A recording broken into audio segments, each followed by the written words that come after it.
कैसे हैं आप सब लोग। आप लोगों का एक बार फिर से मैं शर्मा क्लासेस में स्वागत करती हूं। आज हम लोग पढ़ेंगे यूपी टेट जो 2018 में एग्ज़ाम हुआ था नवंबर में, उसका आज हम लोग सेकंड पार्ट पढ़ेंगे। सेकंड पार्ट में मतलब 15 क्वेश्चन। कल मैंने फर्स्ट पार्ट पढ़ाया था जिसमें मैंने 15 क्वेश्चन सॉल्व करा दिए थे विथ एक्सप्लेनेशन। तो जिसने नहीं देखा है वो जाके देख लेगा मेरी वीडियोज़ जो प्लेलिस्ट में। प्लेलिस्ट अभी बनी नहीं है लेकिन वीडियोज़ में दिख जाएगा, आप जाएंगे तो उसको ज़रूर पढ़ के तब इसको पढ़िएगा। और मैं सारे यूपी टेट के सारे जो प्रीवियस ईयर क्वेश्चन है वो सारे सॉल्व करवा देंगे। पहले हम प्रीवियस ईयर क्वेश्चन सॉल्व करते हैं, फिर प्रीवियस ईयर क्वेश्चन सॉल्व करने से पता क्या चलता है कि किस लेवल के क्वेश्चन आ रहे हैं, किस टाइप से क्वेश्चन पूछे जा रहे हैं, किस टॉपिक से ज़्यादा क्वेश्चन पूछे जा रहे हैं, तो हम उसी के अकॉर्डिंग फिर पढ़ेंगे। ठीक है। किसी भी एग्ज़ाम की तैयारी करने में सबसे पहले उसके प्रीवियस ईयर क्वेश्चन ही सॉल्व करने चाहिए। इससे हमें आइडिया मिलता है कि हम क्या पढ़ें। ठीक है, किस चीज़ से ज़्यादा पूछा जाता है, किस टॉपिक से ज़्यादा क्वेश्चन आते हैं। ठीक है, तो पहले हम लोग प्रीवियस ईयर क्वेश्चन सॉल्व करेंगे, उसके बाद हम फिर टॉपिक वाइज पढ़ेंगे। कुछ टॉपिक मैंने पढ़ा भी दिए हैं, वीडियोज़ में आप लोग देख सकते हैं। कुछ टॉपिक में पढ़ा चुकी हूँ, वो भी बहुत ही अच्छे से मैंने पढ़ाया है। उसको देख लेंगे तो आपको पूरा क्लियर हो जाएगा। अगर नहीं समझ में आ रहा है फिर भी आप मुझे नीचे कमेंट बॉक्स में कमेंट कर सकते हैं, मैं फिर से उस टॉपिक को पढ़ा दूँगी। ठीक है, तो अब मैं क्लास स्टार्ट करती हूँ, ज़्यादा टाइम नहीं वेस्ट करूँगी। क्लास स्टार्ट करूँ तो प्लीज़ आप लोग लाइक शेयर अभी चाहे ना कीजिएगा, एक बार पहले पूरा देख लीजिएगा। अगर आपको अच्छा लगे कि हाँ नहीं आपके फ़ायदे के लिए, आपके लिए हेल्पफुल है, तो प्लीज़ लाइक शेयर और सब्सक्राइब कीजिए। चैनल पर नए हैं सब्सक्राइब करके बेल आइकन प्रेस कर लीजिए, जिससे नई नई वीडियो जब भी मैं डालूँगी तो आपके पास वो पहुँच जाएगी। ठीक है, तो मैं क्लास को स्टार्ट करती हूँ। हमारा क्वेश्चन क्या है, 16 नंबर। 15 हम कर चुके हैं, आज 16 नंबर क्वेश्चन है। तो क्वेश्चन क्या है हमारे पास, एक छात्र पढ़ रहा है, उसका नाम लेकर किसी ने बुलाया, निम्न में से किस संवेदना द्वारा वह छात्र अपनी अनुक्रिया प्रकट करेगा। ठीक है, कह रहा है ये ऐसे क्वेश्चन बहुत आते हैं स्टेटमेंट वाले, ये इसको पैडागॉजी कह सकते हैं कि पैडागॉजी वाले क्वेश्चन है। एक छात्र पढ़ रहा है, कक्षा में पढ़ रहा है, ठीक है, उसका नाम लेकर किसी ने बुलाया, वह किस संवेदना द्वारा वहाँ छात्र अपनी अनुक्रिया प्रकट करेगा। जब कोई बुलाएगा, बुला रहा है मतलब साउंड की बात कर रहे हैं, बुलाएगा तो क्या आवाज़ निकलेगी ना। तो जाहिर सी बात है, हम यहाँ पे कॉमन सेंस भी कर सकते हैं कि जब बुलाएगा तो वो ध्वनि सुनेगा, ध्वनि से रिलेटेड है ना, तो ध्वनि संवेदना द्वारा वह अपनी अनुक्रिया को प्रकट करेगा, या बोलेगा, कुछ भी करेगा तो वो ध्वनि से ही तो बोले। जब बोलेगा तो आवाज़ निकलेगी, ध्वनि निकलेगी, साउंड निकलेगा, तो ध्वनि संवेदना कह सकते हैं यहाँ पे। ठीक है, तो दृष्टि संवेदना गलत है, स्पर्श संवेदना ये भी नहीं होगा, स्पर्श संवेदना नहीं, ध्वनि संवेदना। C is the correct answer, option number C is the correct answer. 16 का option number C is the correct answer. अब हम चलते हैं अपने नेक्स्ट क्वेश्चन की तरफ। नेक्स्ट क्वेश्चन क्या है हमारा, पियाजे के सिद्धांत के अनुसार प्राक संक्रियात्मक अवस्था की अवधि क्या होती है। यहाँ पे हम थोड़ा टाइम देंगे, मतलब अच्छे से इसको पढ़ लेते हैं। जब पियाजे आ ही गए हैं, पियाजे बहुत ही इंपॉर्टेंट पर्सन है यूपी टेट के लिए। टेट किसी भी टेट एग्जाम, टीचिंग एग्जाम की बात करें, पियाजे से क्वेश्चन आते ही हैं। पियाजे, कोहलबर्ग, व्यागोत्स्की, पावलोव, ये कुछ फेमस मनोवैज्ञानिक हैं जिन्होंने अपने अपने सिद्धांत दिए हैं, इनसे क्वेश्चन जरूर पूछे जाते हैं। तो पियाजे आ गए तो इनको देख लेते हैं। पियाजे ने एक संज्ञानात्मक सिद्धांत दिया है। ठीक है, पियाजे ने अधिगम का संज्ञानात्मक सिद्धांत दिया है। संज्ञानात्मक सिद्धांत में उनको उन्होंने 4 भागों में बांटा है। पहला संवेदी या गामक, इंद्रिय गामक या संवेदी अवस्था कहते हैं। दूसरा है पूर्व संक्रियात्मक अवस्था। तीसरा है मूर्त या ठोस संक्रियात्मक अवस्था। चौथा है अमूर्त या औपचारिक संक्रियात्मक अवस्था। तो संज्ञानात्मक सिद्धांत उन्होंने दिया है पियाजे ने। पियाजे कहाँ के थे, कभी कभी ये भी पूछा जाता है, स्विट्जरलैंड से बिलोंग करते हैं, तो स्विट्जरलैंड के हैं। और इन्होंने संज्ञानात्मक विकास का सिद्धांत दिया है, जिसको उन्होंने 4 भागों में बांटा है। इंद्रियगामक अवस्था, इन्होंने एज भी बताई, इंद्रियगामक अवस्था, संवेदीगामक अवस्था भी कहते हैं इसको। मतलब यहाँ पे क्या है कि जब वो अपनी इंद्रियों के सहारे काम करता है। ठीक है, जब बच्चा बहुत छोटा है तो अपनी इंद्रियों से हर काम को व्यक्त करता है ना। जैसे आँख, मतलब आँख, कान, नाक, त्वचा, जीभ, ये सारी इंद्रिय होती है ना, तो इनके द्वारा वो अपने हाथ पर चलाएगा, यही करता है ना। 0 से 2 वर्ष, तभी इन्होंने कहा कि इंद्रियगामक अवस्था कौन सी, 0 से 2 वर्ष, जब अपनी इंद्रियों से सारा काम करता है। ठीक है, इंद्रियगामक अवस्था। फिर उसके बाद क्या चलता है, पूर्व संक्रियात्मक अवस्था। पूर्व संक्रियात्मक अवस्था क्या होती है, 2 से 7 वर्ष। फिर मूर्त संक्रियात्मक या ठोस संक्रियात्मक अवस्था 7 से 11 वर्ष। फिर औपचारिक या अमूर्त संक्रियात्मक अवस्था क्या होती है, 11 वर्ष से ऊपर की। ठीक है, तो इन्होंने संज्ञानात्मक विकास के सिद्धांत को 4 भागों में बांटा गया है। उनकी एज भी इन्होंने बताई हुई है। ठीक है, अब यहाँ पे मैं बहुत डिटेल में नहीं जाऊँगी क्योंकि बहुत लंबा टॉपिक है और इसको समझाने बैठूंगी तो आधा 1 घंटा लग जाएगा, तो इसके लिए मैं इतना ही बता देती हूँ। लेकिन जितना मैंने बताया ये भी बहुत इंपॉर्टेंट है, आप लोग नोटबुक पेन लेके बैठा करिए, आप वहाँ उसमें लिखते जाइए। ठीक है, जो भी मैं बता रही हूँ एक्स्ट्रा। तो यहाँ पे क्या कह रहा है, प्राक संक्रियात्मक अवस्था, प्राक या पूर्व संक्रियात्मक अवस्था। तो यहाँ पे क्या हो जाएगा, प्राक संक्रियात्मक अवस्था या पूर्व संक्रियात्मक अवस्था, मतलब अभी मैंने बताया कि 2 से 7 वर्ष। तो option number C is the correct answer. 2 से 7 वर्ष क्या होती है, पूर्व संक्रियात्मक अवस्था होती है पियाजे के अनुसार। अब हम चलते हैं अपने नेक्स्ट क्वेश्चन की तरफ। 18 नंबर क्वेश्चन क्या है हमारा, इनमें से कौन मनोवैज्ञानिक भाषा विकास से संबद्ध है। ठीक है, तो भाषा विकास का संबंध किससे है, भाषा विकास का संबंध पावलोव से नहीं। पावलोव ने क्या किया था, अधिगम का सिद्धांत दिया था। ठीक है, बिने ने ये बुद्धिलब्धि वाले से संबंधित है। ठीक है, बुद्धिलब्धि से संबंधित है, इन्होंने बुद्धिलब्धि का सूत्र दिया था। मास्लो क्या है, मास्लो प्रेरणा का सिद्धांत दिया था इन्होंने। तो ये तीनों ही नहीं है। अगर आप लोगों ने पढ़ा होगा तो ऐसे भी आप ऑप्शन गलत ऑप्शन उसको काट के सही ऑप्शन पर जा सकते हैं। ठीक है, तो भाषा विकास का सिद्धांत किसने दिया है, चॉम्स्की ने दिया है। चॉम्स्की को ही मतलब भाषा के मनोविज्ञान के रूप में विख्यात है ये। इन्होंने क्या किया था कि भाषा में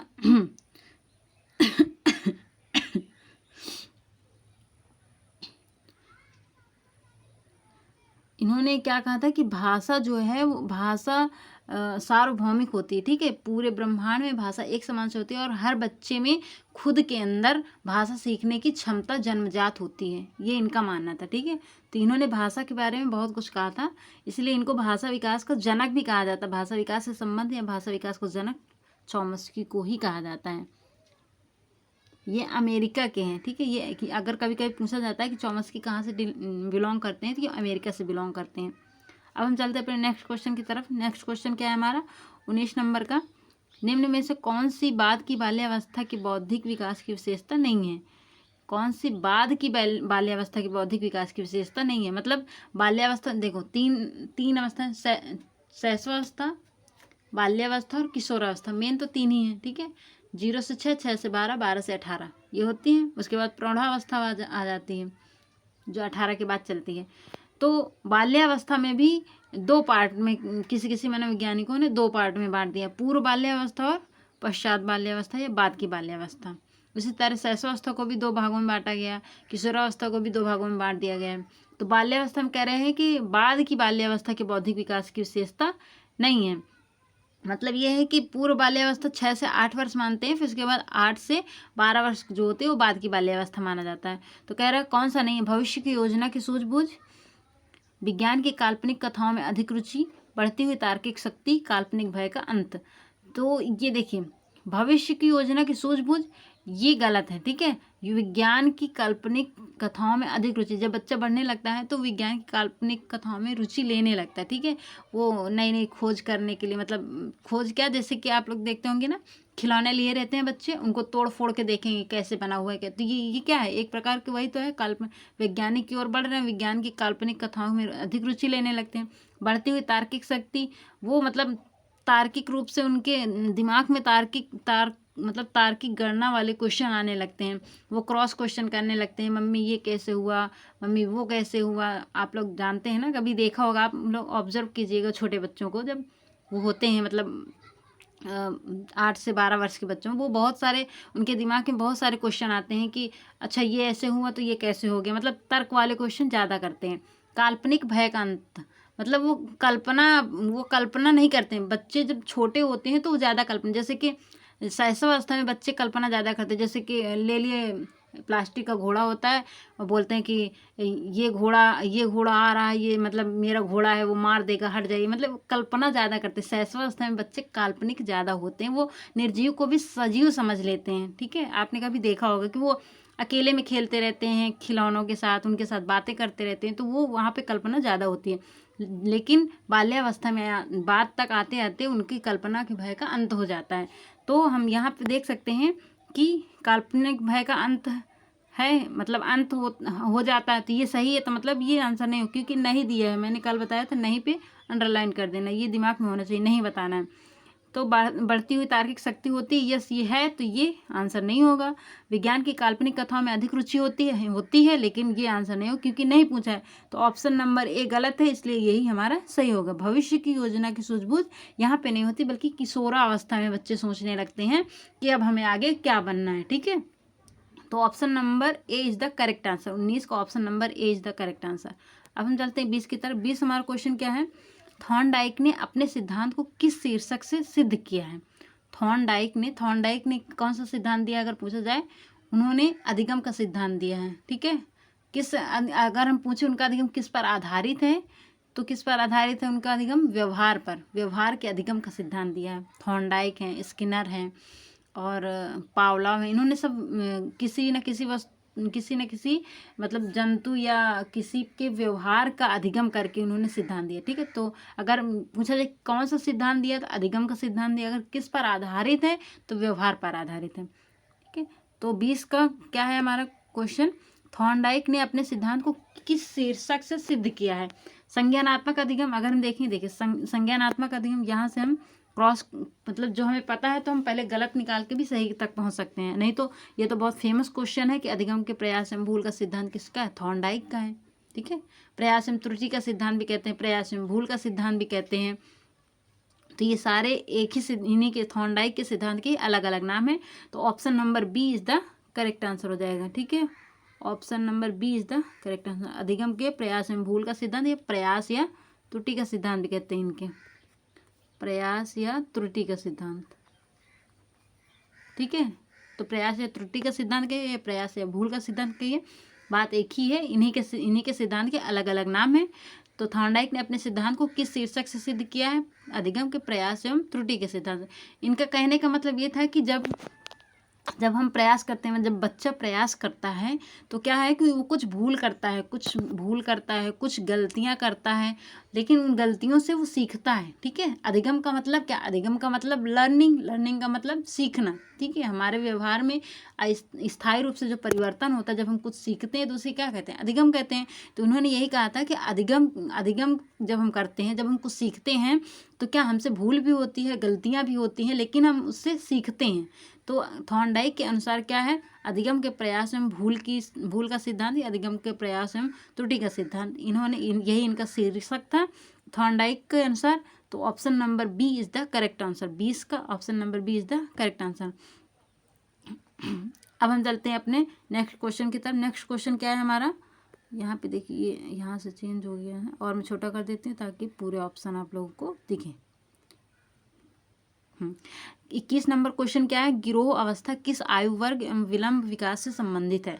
गिरोह अवस्था, गिरोह मतलब गैंग एज। ठीक है, गिरोह अवस्था मतलब गैंग एज मतलब समूह में रहना। गिरोह जैसे नहीं, मतलब गिरोह में रहना, समूह में रहना। किस आयु वर्ग एवं विलंब विकास से संबंधित है, मतलब ये पूछ रहा है कि गैंग एज या समूह में बच्चा किस अवस्था में, किस आयु वर्ग में वो रहने लगता है, समूह में रहना उसको अच्छा लगने लगता है। किस आयु वर्ग में बच्चे जब आते हैं, जब उन्हें समूह में रहना ज़्यादा पसंद आने लगता है, वो बहुत समूह बनाने लगते हैं, बच्चों के साथ रहने लगते हैं। ठीक है, तो 16 से 19 वर्ष एवं नैतिकता नहीं, 16 से 19 वर्ष में तो बच्चे किशोरावस्था में पहुंच जाते हैं, नैतिकता आ जाती है, तो वो समूह में नहीं रहते हैं। ठीक है, वो क्योंकि उस समय वो मैच्योर हो जाते हैं, तो वो खुद की लाइफ में और फ्यूचर, मतलब जैसे अभी मैंने बताया कि भविष्य की चिंता में खोने लगते हैं, तो वो गैंग एज में नहीं रहते हैं। 3 से 6 वर्ष में तब तो बच्चा बहुत छोटा होता है, तब भी वो नहीं होता, क्योंकि तब बच्चा बहुत छोटा है, वो तो खुद में ही वो क्या कहते हैं, अंतर्मुखी होते हैं। इस वर्ष में तो इतनी आयु में तो बच्चे अंतर्मुखी, खुद से बातें करेंगे, खुद के खिलौनों के साथ खेलेंगे, तो उन्हें गैंग एज से कोई मतलब नहीं, उन्हें समूह से कोई मतलब नहीं। वो अकेले छोड़ दोगे, वो अकेले में भी खेलेंगे और बात करेंगे। ठीक है, तो ये भी नहीं होगा, 12 नंबर भी हमारा क्वेश्चन गलत हो जाएगा। सा क्या है? 8 से 10 वर्ष और सामाजिकरण। दा क्या है? 16 से 19 वर्ष संज्ञानात्मक।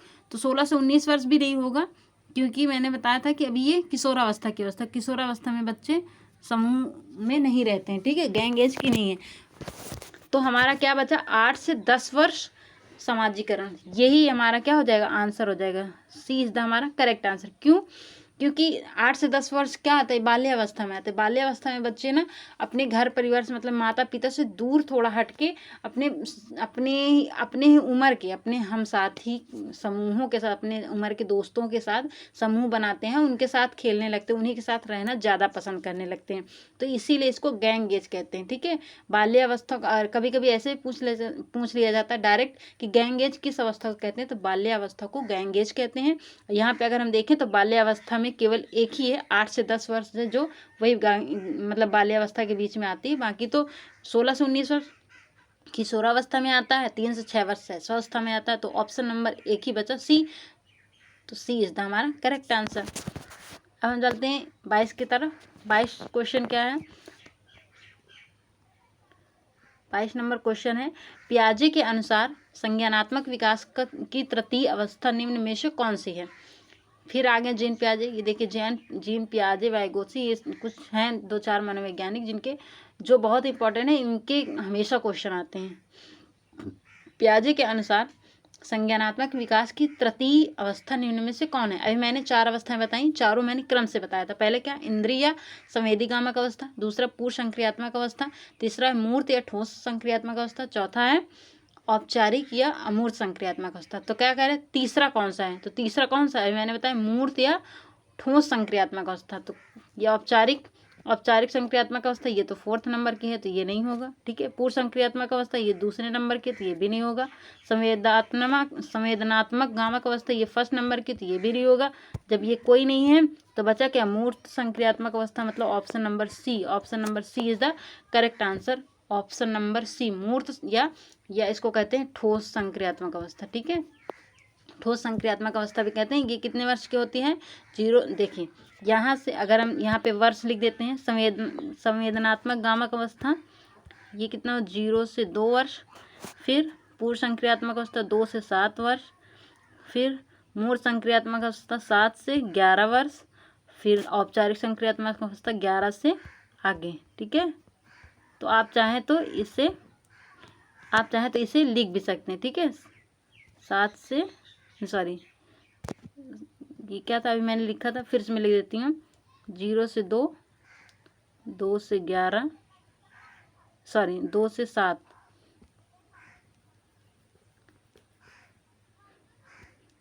2 से 7, फिर 7 से 11, 7 से 11, फिर ये 11 से आगे। ठीक है, तो आप चाहे तो नोट कर सकते हैं। ये देखिए चारों मैंने बताया, संज्ञानात्मक विकास के सिद्धांत को 4 भागों में बांटा है, चारों इन्होंने दे दिया ऑप्शन में, और मैंने लिख भी दिया कितने वर्ष के कौन से होती हैं। आप चाहे तो इसकी स्क्रीनशॉट ले लीजिए या अपनी नोटबुक में नोट कर लीजिए। तो हमारे हिसाब से कौन सा आंसर सही होगा, सी इज द करेक्ट आंसर। मूर्त संक्रियात्मक अवस्था संज्ञानात्मक विकास की तृतीय अवस्था है। अब हम चलते हैं अपने नेक्स्ट क्वेश्चन की तरफ। नेक्स्ट क्वेश्चन क्या है हमारा, 23 नंबर, निम्न में से अधिगम में योगदान देने वाले मनोवैज्ञानिक कारकों में कौन सा शामिल नहीं है। अधिगम की इच्छा, प्रेरणा, रुचि, विषय वस्तु का स्वरूप।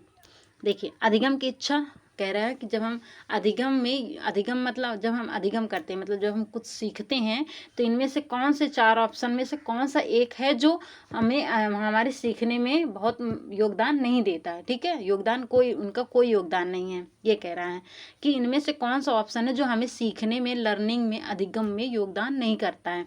तो अधिगम की इच्छा बिल्कुल होना चाहिए, ये योगदान करेगा, क्योंकि जब तक हमारे अंदर किसी चीज़ को सीखने की इच्छा नहीं होगी तब तक हम उस चीज़ को सीख नहीं सकते हैं। तो ये हमारा है, इसलिए ये हमारा आंसर नहीं है। ठीक है, ये तो हमारा है, ये हमारा अधिगम की इच्छा है, योगदान करती है, इसलिए ये हमारा आंसर नहीं, क्योंकि यहाँ पे क्या पूछा, नहीं है। ठीक है, तो नहीं है तो सही वाला तो गलत हो जाएगा। तो अधिगम की इच्छा होनी चाहिए, योगदान करता है अधिगम के सीखने में, इसलिए ये गलत है। प्रेरणा बिल्कुल होनी चाहिए, हम अंदर से प्रेरित होने चाहिए। हमें कुछ चीज़ सीखने के लिए हमें प्रेरणा की ज़रूरत होती है, हम अंदर से मोटिवेट होने चाहिए, तो हम उस चीज़ को जल्दी सीखते हैं। तो ये भी हमारा क्या हो जाएगा, गलत हो जाएगा, क्योंकि ये योगदान करता है। रुचि भी होनी चाहिए, किसी चीज़ को सीखने के लिए अगर हम उसमें रुचि जताएंगे तो वो चीज़ हमें बहुत जल्दी सीख में, अगर हमारे उसमें रुचि नहीं है तो कोई हमें कितना भी सिखाएगा वो हम सीख नहीं सकते हैं। तो रुचि भी क्या है, हमारे अधिगम में, हमारे लर्निंग में योगदान करती है, तो ये भी हमारा क्या हो जाएगा, गलत हो जाएगा, क्योंकि ये सही है।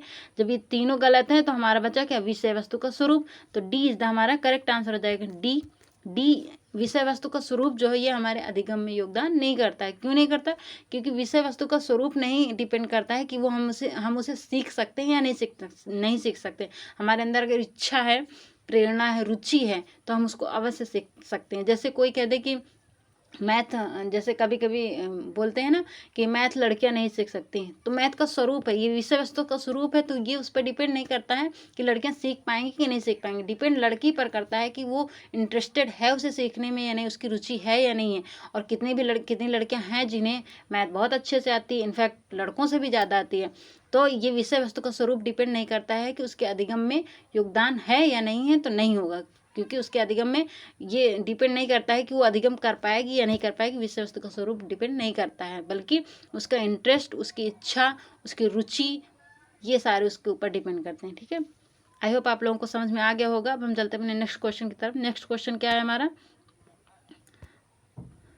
14 नंबर क्वेश्चन क्या है, निम्न में से सामाजिक मूल्य कौन सा है। निम्न में से सामाजिक मूल्य कौन सा है।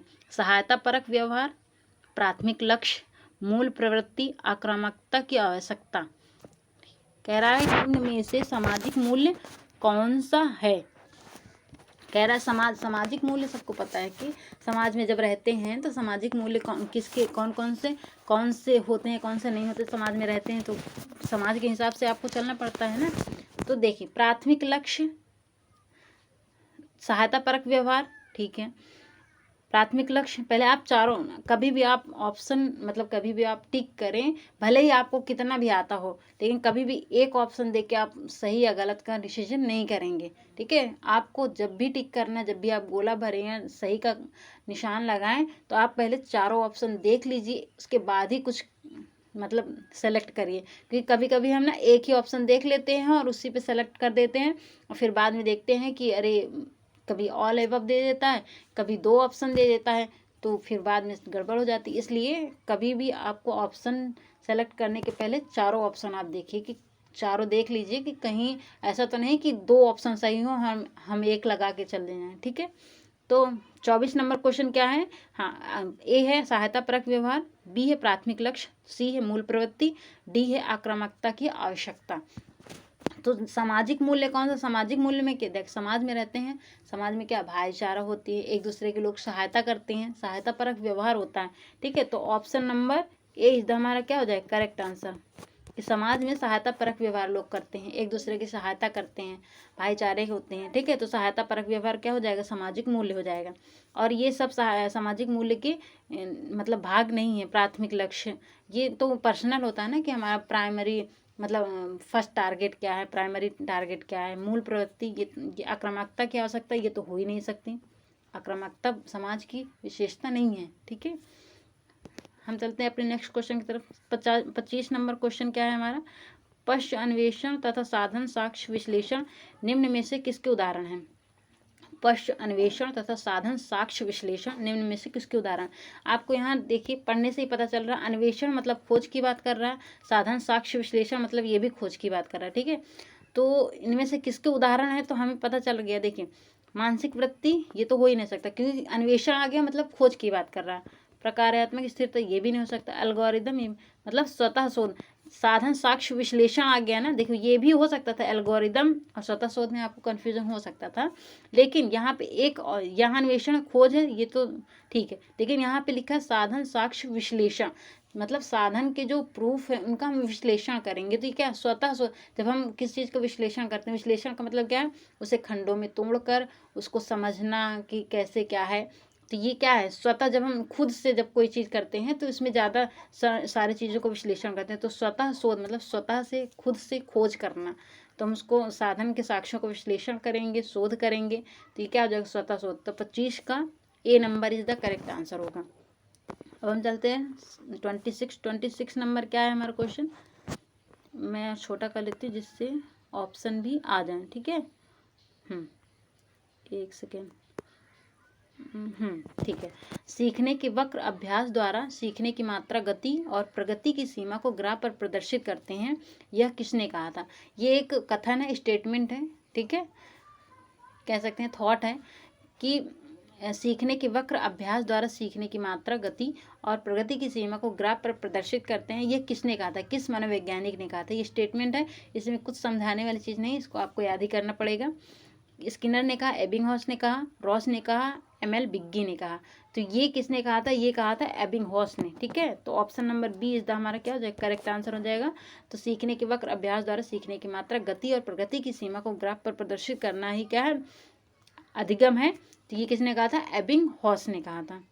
आई होप आप लोगों को समझ में आ गया होगा। अब हम चलते हैं नेक्स्ट क्वेश्चन की तरफ। नेक्स्ट क्वेश्चन क्या है हमारा, थोड़ा बड़ा कर लेते हैं क्योंकि अभी आ जाएगा। हाँ, 27 नंबर क्वेश्चन क्या, निम्न में से कौन सा थॉर्नडाइक के अधिगम के प्राथमिक नियमों में शामिल नहीं है। थॉर्नडाइक ने, अभी मैंने बताया पीछे, थॉर्नडाइक ने अधिगम का सिद्धांत दिया है, ठीक है। अधिगम का सिद्धांत दिया, किस पर आधारित है, व्यवहार पर आधारित है। तो अधिगम के इन्होंने 2 नियम बताए हैं, 3 मुख्य, मतलब 2 नियम में 2 पार्ट में डिवाइड किया, मुख्य नियम और गौड़ नियम, ठीक है। तो मुख्य में इन्होंने 3 मुख्य नियम बताए और 5 गौड़ नियम बताए हैं। तो गौड़ नियम तो बहुत कम ही पूछे जाते हैं, वो जल्दी एग्जाम में नहीं पूछते हैं, लेकिन पढ़ना आपको सब है, क्या पता मूड एग्जामिनर का कैसा हो, वो कुछ भी पूछ सकता है, ठीक है। तो 5 गौड़ नियम दिए, 3 मुख्य नियम दिए हैं। तो इन्होंने क्या पूछा है कि थॉर्नडाइक के अधिगम के प्राथमिक नियम कहो या मुख्य नियम कहो, प्राथमिक नियम कहो या मुख्य नियम कहो, द्वितीयक नियम कहो या गौड़ नियम कहो, बात एक ही है, ठीक है। तो प्राथमिक नियमों में शामिल नहीं है। तो 3 मुख्य नियम दिए हैं, यहाँ पे 4 ऑप्शन दिए गए हैं, तो 3 इनमें से हैं और पूछ रहा है इनमें से कौन सा एक है जो प्राथमिक नियम के अंतर्गत नहीं आता है। तो हम सबसे पहले क्या दिया गया, नहीं है। तो नहीं का मतलब ये ध्यान रखना है कि जो नहीं है वो देखना है हमें। क्या कह रहे हैं, साहचर्यात्मक स्थानांतरण का नियम, अभ्यास का नियम, प्रभाव का नियम, तत्परता का नियम। तो हमें ये याद करना पड़ेगा, ठीक है। जब आप लोग पढ़ेंगे तो आप लोग भी याद कर लीजिएगा कि थॉर्नडाइक के 3 मुख्य नियम कौन कौन से, अभ्यास का नियम, प्रभाव का नियम, तत्परता का नियम। तो ये तीनों उन्होंने प्राथमिक नियम में दिए हैं। इसका मतलब ये हैं, तो ये आंसर नहीं होगा क्योंकि इसमें नहीं दिया है, नहीं बताना है। तो सही वाले गलत हो गए और गलत वाला सही हो गया। तो option number A is the हमारा करेक्ट आंसर। साहचर्यात्मक स्थानांतरण का नियम थॉर्नडाइक के द्वारा नहीं दिया गया है। और प्राथमिक नियम के अंतर्गत कौन कौन से आते, अभ्यास का नियम, प्रभाव का नियम और तत्परता का नियम। अभ्यास का नियम क्या है कि इन्होंने क्या कहा है कि जब हम अभ्यास करते हैं, जब हम प्रैक्टिस करते हैं तो हम जल्दी सीखते हैं, ठीक है। प्रभाव का नियम क्या है कि जब हम किसी चीज़ से प्रभावित होते हैं, ठीक है। मान लिया हमें मैथ सीखना है, ठीक है। तो हम मान लिया हमने सचिन तेंदुलकर को देखा, उससे हम प्रभावित हैं, ठीक। तो प्रभावित हैं तो प्रभाव में आकर हम जल्दी किसी चीज़ को सीखते हैं कि हमें भी उनके जैसे बनना है, तो हम जल्दी सीखते हैं। तत्परता का नियम क्या है कि हम तत्परता का मतलब तैयार होना, जब हम किसी चीज़ को सीखने के लिए तैयार होते हैं तो हम उस चीज़ को जल्दी सीखते हैं, जल्दी अधिगम करते हैं। तो प्राथमिक नियमों में इन्होंने थॉर्नडाइक के अनुसार 3 प्राथमिक नियम दिए गए, 5 गौड़ नियम दिए गए। 5 गौड़ नियम आप लोग खुद से सर्च करके पढ़िएगा। और अगर आप लोगों को कुछ पूछना हो या कोई टॉपिक पढ़ना हो तो आप नीचे कमेंट बॉक्स में कमेंट कर दीजिएगा, मैं वो टॉपिक आप लोगों को पढ़ा दूंगी। और जो मैं एक्स्ट्रा बता रही हूँ प्लीज़ इसको भी लिखते जाइएगा अपनी कॉपी में। 28 नंबर क्वेश्चन क्या, अनुकूलित अनुक्रिया सिद्धांत किसके अनुकूलन पर बल देता है। अनुकूलित अनुक्रिया सिद्धांत किसके अनुकूलन पर बल, अनुकूलित अनुक्रिया सिद्धांत ये क्या है, अनुकूलित अनुक्रिया का सिद्धांत मतलब ये किसने दिया है, स्किनर ने दिया है, ठीक है। किसने दिया है, स्किनर ने दिया है अनुकूलित अनुक्रिया का सिद्धांत। अनुकूलित अनुक्रिया का मतलब इसको हम क्या कहते हैं, इसको हम एक नाम से और दे देते हैं, SR सिद्धांत भी कहते हैं, ठीक है। SR सिद्धांत, अनुकूलित अनुक्रिया सिद्धांत को SR सिद्धांत भी कहते हैं। ये किसके द्वारा दिया गया है, स्किनर ने दिया है, ठीक है। स्किनर ने कौन सा सिद्धांत दिया, अधिगम का सिद्धांत दिया। स्किनर ने किस बेस पर अधिगम का सिद्धांत किस बेस पर दिया, मैंने बताया अधिगम के जितने भी सिद्धांत उन्होंने, जितने लोगों ने भी दिया, सब ने उनके व्यवहारों का अधिगम किया है और उसी आधार पर उन्होंने दिया। तो स्किनर ने भी मतलब चूहे पर प्रयोग करके उसके व्यवहार का अधिगम किया और अधिगम सिद्धांत दिया, ठीक है। तो SR सिद्धांत कहते हैं, अनुकूलित अनुक्रिया का सिद्धांत भी कहते हैं, इसे नैमित्तिक अनुबंधन का सिद्धांत भी कहते हैं, ठीक है। तो इन्होंने एक ही एक सिद्धांत दिए, लेकिन इनके सिद्धांत के कई अलग अलग नाम हैं जिन नामों से एग्जाम में पूछे जाते हैं। तो उन नामों को भी याद रखना, ठीक है, कि 5-5 6-6 नाम है एक एक सिद्धांत के, तो उन नाम से अलग अलग नामों से पूछ लिए जाते हैं तो हम कंफ्यूज हो जाते हैं। हमें पता होता है लेकिन हमें जब नाम नहीं पता होता तो हम गलत करके आ जाते हैं, इसलिए इनके सारे नाम आप लोगों को पता होने चाहिए। तो हमारे मतलब इसमें पूछा गया है किस अनुकूलन पर बल दिया गया है, तो व्यवहार पर, ठीक है। तो स्किनर ने चूहे पर प्रयोग किया था और उसके व्यवहार का अधिगम करके एक अधिगम सिद्धांत दिया था। तो किस पर बेस्ड है, व्यवहार पर। तो option number B is the correct answer. तो 28 का बी क्या हो जाएगा, सही हो जाएगा। 29 क्या, क्रिया प्रसूत अनुबंधन सिद्धांत का दूसरा नाम क्या है। क्रिया प्रसूत अनुबंधन सिद्धांत भी स्किनर ने ही दिया है, चूहे पर उन्होंने प्रयोग किया था, ठीक है। तो क्रिया प्रसूत अनुबंधन का सिद्धांत भी स्किनर ने दिया है। ये क्रिया प्रसूत अनुबंधन सिद्धांत, SR सिद्धांत, और अभी मैंने क्या बताया, नैमित्तिक अनुबंधन का सिद्धांत, ये सारे सिद्धांत स्किनर के ही हैं। स्किनर के ही मतलब सिद्धांत के अलग अलग नाम हैं, ठीक है। तो ये अलग अलग नामों से भी जाने जाते हैं, तो सारे नाम आप लोगों को पता होने चाहिए। क्रिया प्रसूत अनुबंधन का दूसरा नाम क्या है, देखिए आप यहाँ पे क्रॉस क्वेश्चन करके भी मतलब इसको हटा सकते। जैसे समीपस्थ अनुबंधन का सिद्धांत ये दिया है किसने, वाइगोत्स्की का है, ये वाइगोत्स्की है, मेरी लिखते नहीं बन रहा है, पेन तो है नहीं तो उंगली से कम, वाइगोत्स्की ने दिया है। प्राचीन अनुबंधन का सिद्धांत पावलोव ने दिया है, ठीक है। इसको हम कहें तो एबिंगहॉस ने दिया है। चिन्ह अधिगम का सिद्धांत एबिंगहॉस ने दिया। इन्होंने कहा है कि अधिगम चिन्हों से होता है, शब्दों से नहीं। तो एबिंगहॉस ने क्या दिया, चिन्ह अनुबंधन का सिद्धांत। प्राचीन अनुबंधन का सिद्धांत पावलोव ने दिया। क्यों प्राचीन अनुबंधन का सिद्धांत क्यों कहा जाता है, क्योंकि इन्होंने सबसे प्रथम मनोविज्ञान के इन्होंने यही हैं जिन्होंने अधिगम का सिद्धांत दिया था, इसलिए इनके सिद्धांत को प्राचीन अनुबंधन का सिद्धांत भी कहते हैं और शास्त्रीय अनुबंधन का भी सिद्धांत कहते हैं, ठीक है। तो पावलोव का क्या प्राचीन अनुबंधन सिद्धांत, समीपस्थ अनुबंधन का सिद्धांत ये वाइगोत्स्की ने दिया था। वाइगोत्स्की के और भी अलग अलग नाम है। समीपस्थ अनुबंधन का सिद्धांत ZPD सिद्धांत भी कहते हैं, जोन ऑफ प्रॉक्सिमल डेवलपमेंट। मतलब कई जो एक ही एक सिद्धांत दिए लेकिन नाम इनके कई अलग अलग हैं, ठीक है। एक ही सिद्धांत के अलग अलग 4-5 नाम हैं, तो आपको सबको याद करना पड़ेगा, ठीक है। तो हमारे पास बचा क्या, अब एक ही ऑप्शन बचा, option number B. Option number B is the correct answer. तो क्रिया प्रसूत अनुबंधन का सिद्धांत स्किनर ने दिया है, इसके अलग अलग नाम है। नैमित्तिक अनुबंधन का सिद्धांत भी इसे ही कहते हैं, ठीक है। आई होप आप लोगों को समझ में आ गया होगा। अब हम चलते हैं आज के अपने लास्ट क्वेश्चन की तरफ। लास्ट क्वेश्चन क्या है हमारा, 30 नंबर क्वेश्चन है हमारा। निम्न में से कौन सी अधिगम की एक विशेषता नहीं है, मतलब सीखने की एक विशेषता कौन सी नहीं है। अधिगम का अवलोकन प्रत्यक्ष रूप से किया जा सकता है। अधिगम व्यवहार में अपेक्षाकृत स्थायी परिवर्तन है। अधिगम प्राणी की अभिवृद्धि है। अधिगम एक लक्ष्य उन्मुख प्रक्रिया है। देखिए अधिगम एक लक्ष्य उन्मुख प्रक्रिया है, ये तो बिल्कुल सही, क्योंकि जब हम कोई चीज़ सीखते हैं तो उसका कुछ लक्ष्य होता है, ठीक है। किसी लक्ष्य से ही सीखते हैं, ऐसे तो हम नहीं सीखते हैं, ठीक है। जैसे हम मान लिया कि हम साइकिल सीख रहे हैं, ठीक है, साइकिल सीखना है हमें, तो हम साइकिल सीख रहे हैं तो हमारे पास कुछ लक्ष्य होगा ना कि साइकिल सीख रहे हैं, हम क्यों सीख रहे हैं, क्योंकि हमें स्कूल जाना है, ये हमारा लक्ष्य है, हमें वहाँ तक जाना है, इसलिए हमें साइकिल सीखना ही पड़ेगा। तो अधिगम का एक लक्ष्य होता है, यस बिल्कुल, तो ये हमारा सही हो जाएगा। उसके बाद क्या कह रहा है, अधिगम प्राणी की अभिवृद्धि है। यस अधिगम प्राणी की अभिवृद्धि मतलब कि उसका क्या है, अभिप्रेरणा ये कह सकते हैं। तो प्राणी की अभिवृद्धि है, ये भी जरूरी है, ठीक है। तो सी भी क्या हो जाएगा हमारा, सही हो जाएगा। अधिगम व्यवहार में अपेक्षाकृत स्थायी परिवर्तन, मैं पहले भी बता चुकी हूँ। अधिगम क्या है, अधिगम की परिभाषा भी यही है, 1-2 मनोवैज्ञानिकों ने दिया है कि अधिगम मनुष्य के व्यवहार में स्थायी परिवर्तन है, ठीक है। अधिगम जिंदगी भर चलता है, निरंतर चलता है। अधिगम इंसान चाहे बूढ़ा हो जाए फिर भी वो सीखता रहता, कुछ ना कुछ वो सीखता ही रहता है। तो अधिगम क्या जीवन पर्यंत चलता है। तो अपेक्षाकृत स्थायी परिवर्तन ये भी सही है। अधिगम का अवलोकन प्रत्यक्ष रूप से किया जा सकता है, बिल्कुल गलत है। अधिगम का अवलोकन प्रत्यक्ष रूप से नहीं किया जा सकता। मतलब प्रत्यक्ष रूप से ये है कि हम किसी को देखकर ये नहीं बता सकते हैं कि उसने कितना सीखा। अवलोकन का मतलब ये है कि हम उसको कोई चीज़ कोई सीख रहा है, हम उसको देखकर ये नहीं बता सकते हैं, उसका प्रत्यक्ष रूप से अवलोकन नहीं कर सकते हैं कि उसने कितना सीखा है। तब नाप तोल इसकी कोई नहीं है, ठीक है। इस गेस कर सकते कि हाँ उसने सीखा है क्या नहीं सीखा, लेकिन प्रत्यक्ष रूप से उसका अवलोकन नहीं किया जा सकता।